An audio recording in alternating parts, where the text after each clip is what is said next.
Good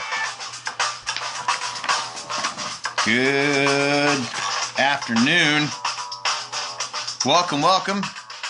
Episode 39 of the Nooner. Hey, Joe Hart. Thanks for being here today. Appreciate you. Good to see you.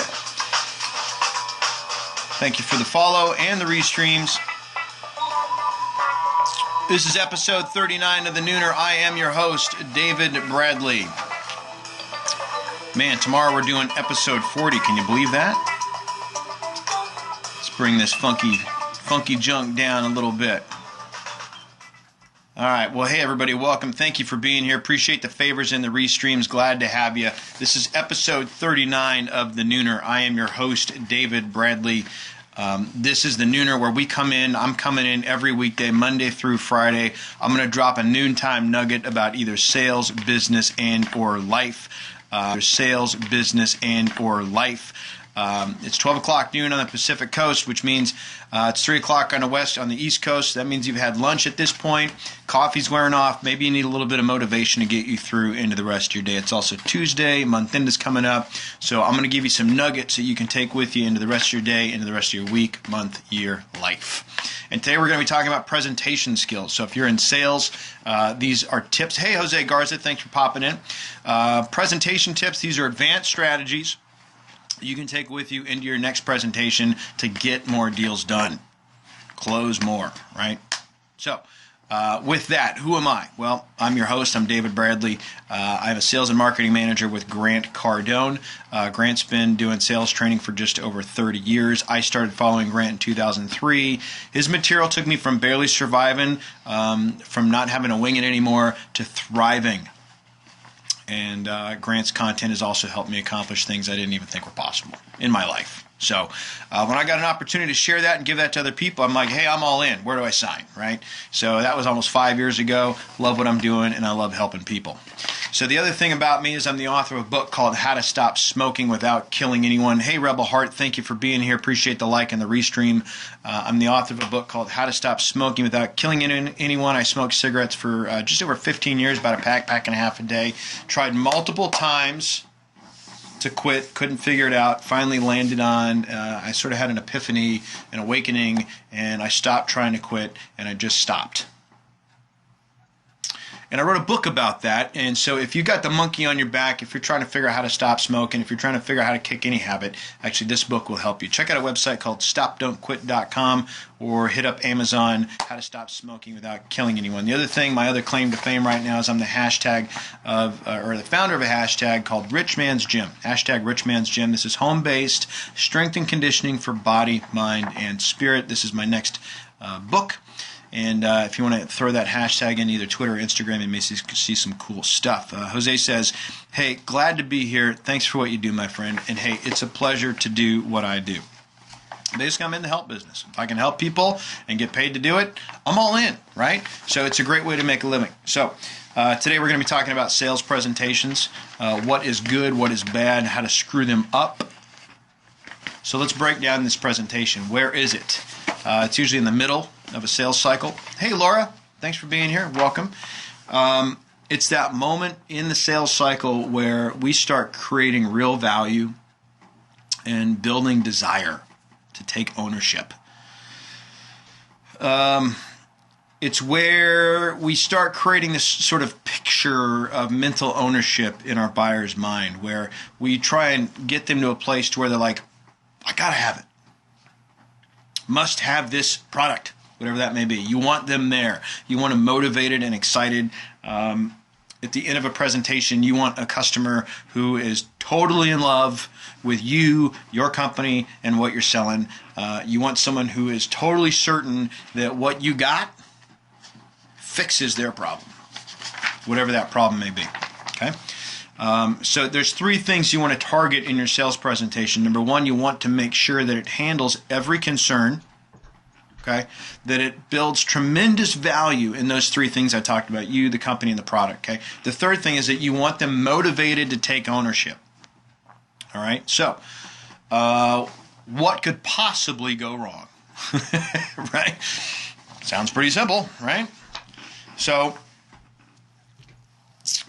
have you ever like done one? You ever had a presentation? I know I've had this. This has happened to me before, where when you're done and we didn't close, and you're like, man, I didn't connect with that dude at all.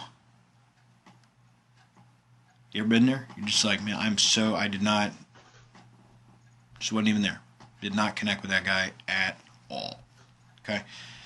I felt that way. I'm sure you have too. Other times you get this sense like, man, this dude is not interested at all. Like he's not. Well, why is he even here? Why hasn't he hung up on me? Or why hasn't he just walked away? Or usually they're there, but they're not there because they feel bound by some politeness thing to just not tell you to go kick rocks, right? And they're pissed off now because they're stuck or they feel stuck, right? You ever had a presentation like that? The dude's like, yeah, right? But he's not there. He's thinking about going to the grocery store, right? So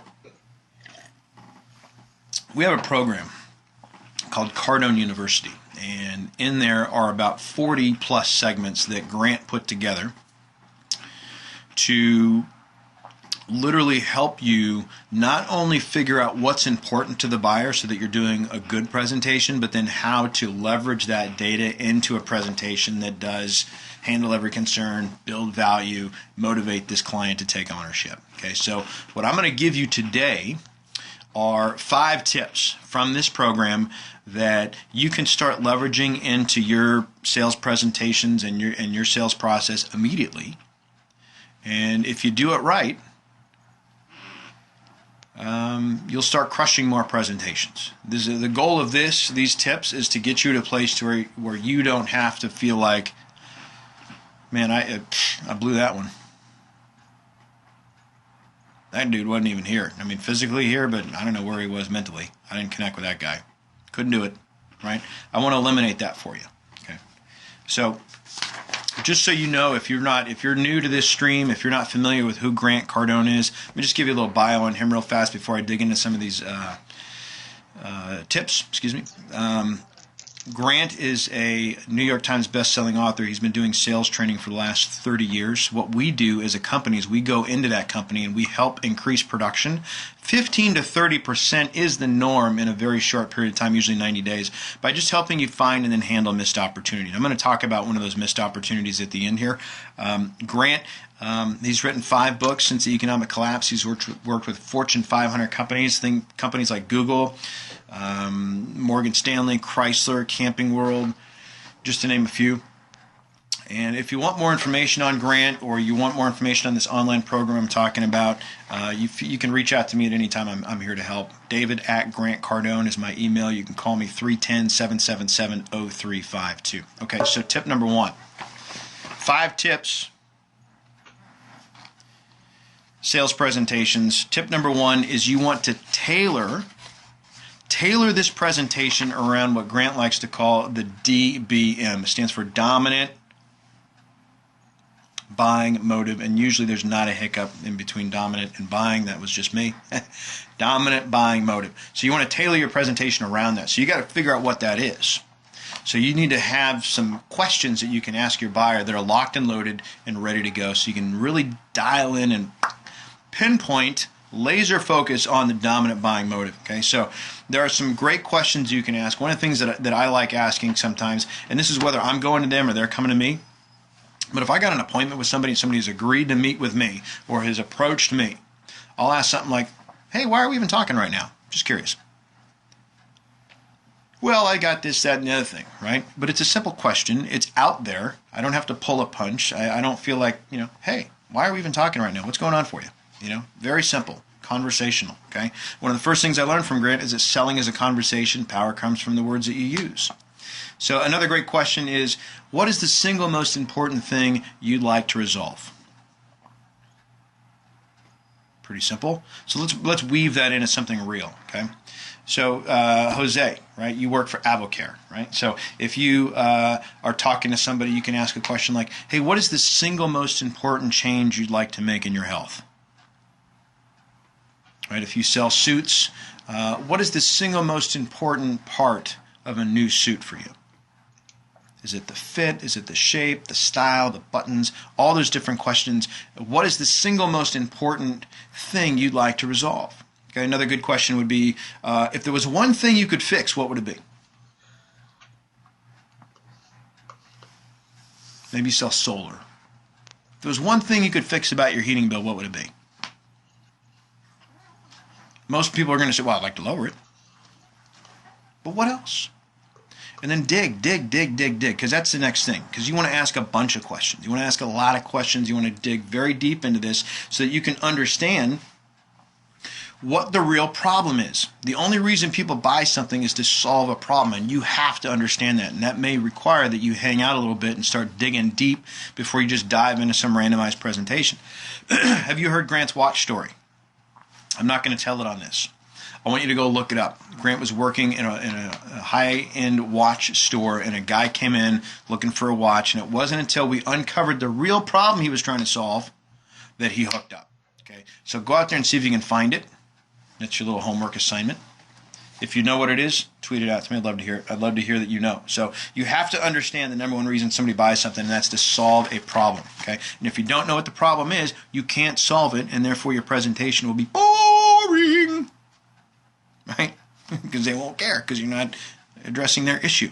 Make sense? Okay. So the number 2 tip. Okay. Number 1 is find their dominant buying motive. Okay. The number 2 tip is to use what Grant calls is the magic question.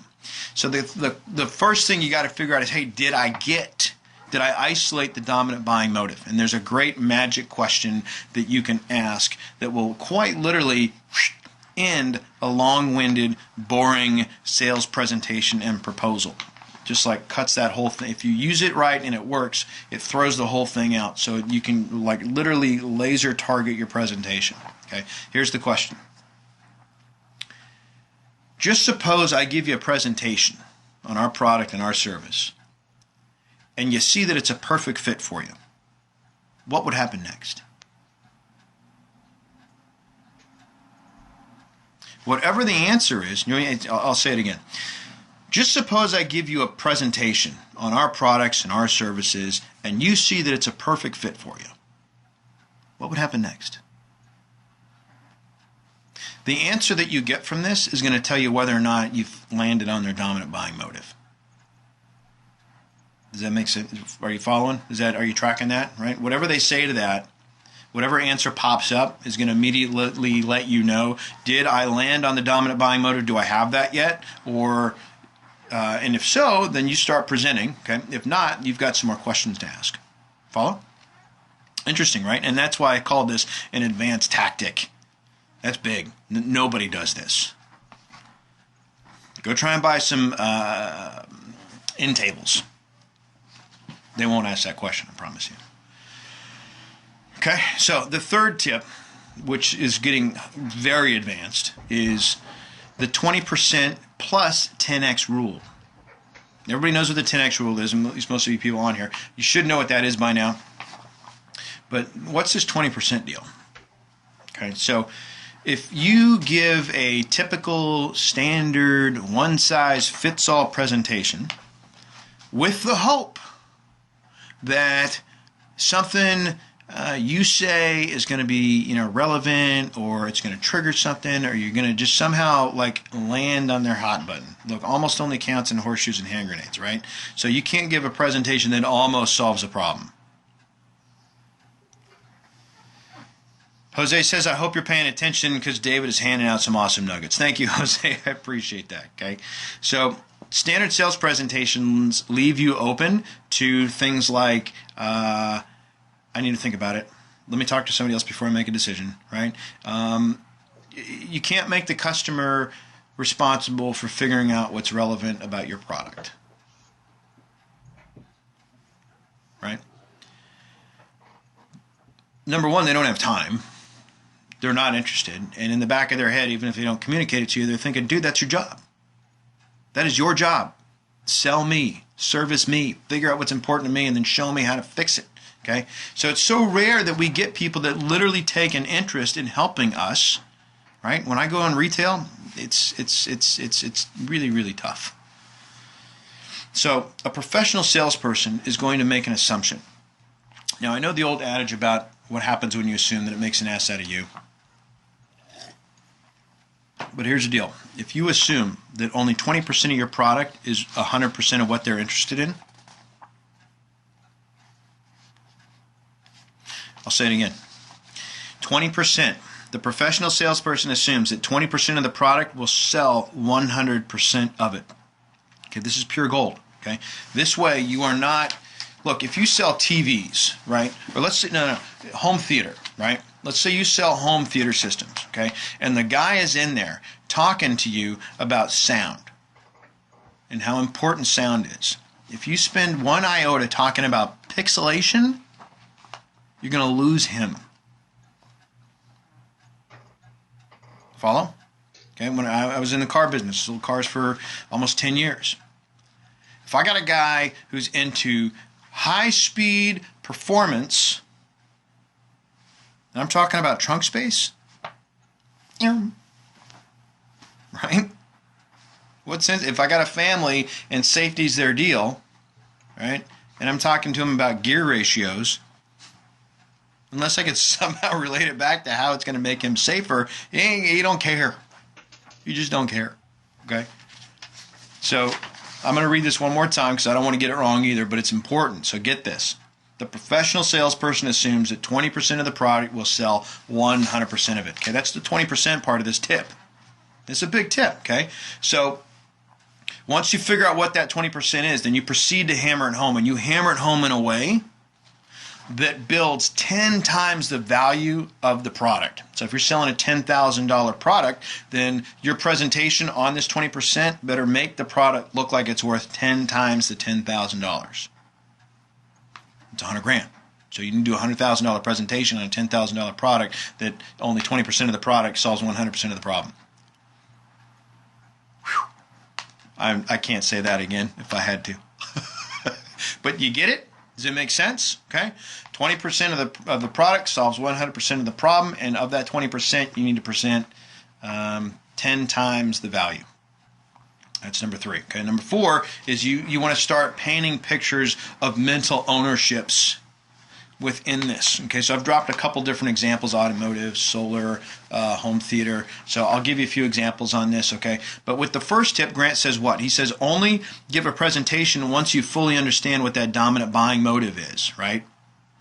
That it solves the problem, and you understand what the problem is, so you can show them how to solve it. Okay, so during the presentation, though, you want to start painting the picture of how that does that, how this product or service solves the problem. Okay, so painting pictures of ownership would look like this. Man, once we get this TV in your living room, every night with your family is going to be like movie night. Every night with your family is going to be like a night at the movies, right? You start putting him in the couch. You start putting him in the living room, putting him watching his new TV. And feel free to refer to it as his, right, if you're selling TVs. Okay. Here's another good one. I remember the first bill I got after I installed solar. See what you just did there? You said, I remember the first bill I got after I installed solar. So when you start talking about your memories, they're consequently challenged to then start thinking about theirs. That's interesting, right? So if I said, man, I remember when I was a little kid growing up and going outside to play, right now you're thinking about you being a little kid going outside to play. Interesting, right? So it's not about you talking about them, it's about you getting them thinking about owning this thing, so they start taking mental ownership of it. So you're painting that picture. And there's a bunch of different ways you can do that. So another way you can do this is you could say, like if you're like Jose, right? You're going to say something like, because you do AvoCare, you're going to say something like, hey, when you look in the mirror in 6 weeks, you're not even going to recognize yourself. You get on this product, 6 weeks, you look in the mirror, you won't even know who you're looking at. You're a totally different person. You got to get them in the future by painting those pictures of mental ownership. Okay, if you can reflect back what they've told you about what's important to them, that dominant buying motive, and then paint that picture so that they can start seeing themselves in the future with your product or service, that's huge. That is part of your presentation. Okay, so the fifth thing, and earlier I kind of teased on this. Okay, the fifth thing is that you always Always present a proposal.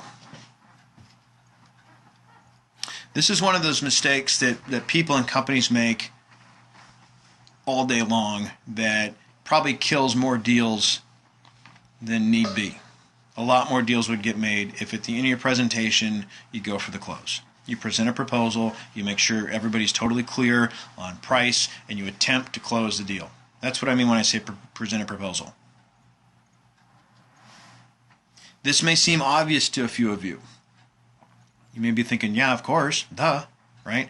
But a lot of people will then can make a decision for the buyer for them. Like, this guy ain't ready. How do you know? You don't have a crystal ball. You can't read the dude's mind. He already told me earlier he's going to go talk to so-and-so. No problem.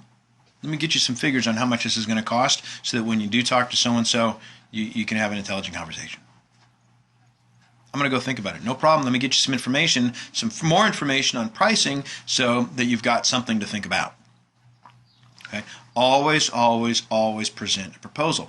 Why? Well, let's keep this really simple. If you don't swing, you can't get a hit. If you don't take a shot, you can't hit the target. Okay? So when we go into a company, I talked about this, we look for ways to find and handle missed opportunities. So we'll go into a company, we'll figure out, hey, how many people are seeing proposals? How many people do you talk about price with? How many people are given an opportunity to say yes? And our goal is 100%.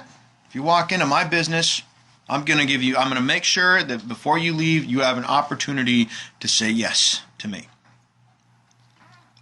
Make sense? I mean, imagine that. So if you get one thing from this, is that after every presentation, present a proposal. Grant says he'll do it 100% of the time, even if he has to force it.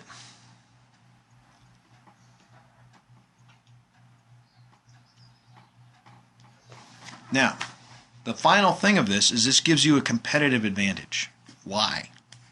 Because nobody does it. How much it costs. It's policy. How many times have you gone shopping for a car and they refuse to give you numbers unless you committed to buying today? It's ridiculous. It's absolutely ridiculous. They can't buy unless they get a number. Period. Right? So whatever it is your business that you do, when you're done with your presentation, show them how much it's going to cost. Maybe do it earlier. Grant talks about that too. But do not wrap this thing up without giving them an opportunity to say yes, which means represent figures and ask for the business. Follow? Okay. So 5 tips. My question, which one helped? What did you get out of today? What was the one tip that is going to have the bigger impact on you? Tweet that out to me today. My Twitter handle is @davidrbradley.com. If you're new to the Nooner, if this is the first time you've chimed in, thank you for being here, first of all. Welcome. My name's David Bradley. I'm calling this the Nooner. Every weekday, 12 o'clock noon Pacific Standard Time, I'm going to drop in here and I'm going to give you a noontime nugget about either sales, business, or life. If you've missed one, if you missed this one, if you're just popping in, feel free to go to youtube.com/Cardone Solutions. There's a playlist over there called The Nooner. This is my 39th episode. The other 38 are on that playlist, so feel free to go play a little bit of catch-up. Tomorrow, I'm going to be talking about, last week I was talking about basketball players and the difference between a great one and an average one and a mediocre one. So tomorrow, I'm actually going to be talking about the greatest basketball player you've never heard of and his story, because I think his story is motivating, it's moving, gives you a lot of insight into what success is and how easy it can just get completely thrashed. So, I need music.